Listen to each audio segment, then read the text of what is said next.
লুইতৰ বুকুত হ'ব পৰীক্ষা পে চৰ্চা। প্ৰধানমন্ত্ৰীয়ে পাৰ কৰিব লুইতৰ মাজত এঘণ্টা।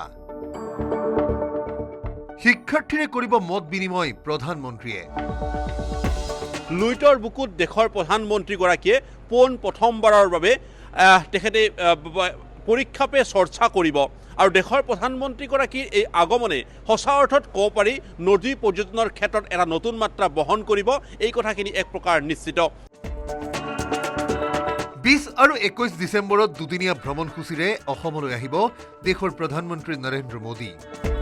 প্ৰধানমন্ত্ৰী নৰেন্দ্ৰ মোদীয়ে প্ৰথম দিনা উদ্বোধন কৰিব গুৱাহাটী লোকপ্ৰিয় গোপীনাথ বৰদলৈ বিমান বন্দৰৰ নতুন টাৰ্মিনেল।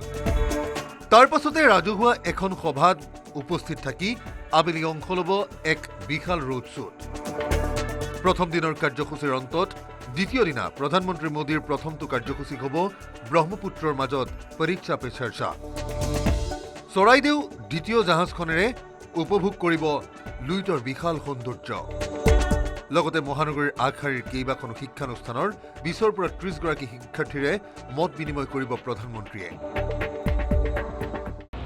21 তাৰিখে ৰাতিপুৱা 8 বজাত ব্ৰহ্মপুত্ৰ নদীৰ ওপৰত চৰাইদেউ জাহাজত তেখেতে অসমৰ কিছু নিৰ্বাচিত ছাত্ৰ ছাত্ৰীৰ সৈতে পৰীক্ষা সম্পৰ্কীয় আলোচনা কৰিব। প্ৰধানমন্ত্ৰী ডাঙৰীয়াৰ এটা কাৰ্যক্ৰম আছে পৰীক্ষা পে চৰ্চা। সেই পৰীক্ষা পে চৰ্চা তেওঁ অসমৰ ছাত্ৰ ছাত্ৰীৰ লগত কৰিব। প্ৰায় 25ৰ পৰা 30 গৰাকী ছাত্ৰ ছাত্ৰীৰ সৈতে তেখেতে বাৰ্তালাপ কৰিব আৰু ব্ৰহ্মপুত্ৰ নদীত জাহাজখন চলি থাকিব। প্ৰধানমন্ত্ৰী মোদীৰ সৈতে অনুষ্ঠিত হ'ব লগা এই চৰ্চাত আন বহু কেইগৰাকী শিক্ষাৰ্থীৰ লগতে নিৰ্বাচিত হৈছে উত্তৰ গুৱাহাটী ছোৱালী হাইস্কুলৰ ছাত্ৰী অৰ্পিতা দাস। ছাত্ৰীগৰাকী নিৰ্বাচিত হোৱাৰ খবৰ লাভ কৰাৰ পাছতে উৎফুল্লিত হৈ পৰিছে অভিভাৱক তথা বিদ্যালয়খনৰ শিক্ষাগুৰু। দুটাকৈ ৰাষ্ট্ৰীয় পৰ্যায়ৰ বঁটা দলগত শিতানত বিদ্যালয়খনলৈ কঢ়িয়াই অনা কৃতি ছাত্ৰী অৰ্পিতাই সাজু কৰিছে প্ৰধানমন্ত্ৰীৰ বাবে প্ৰশ্ন। খুবেই মনটো ভাল লাগি আছে, খুবেই আনন্দিত। যেহেতু জীৱনৰ এক নোপোৱা অভিজ্ঞতা, এক ডাঙৰ অভিজ্ঞতা।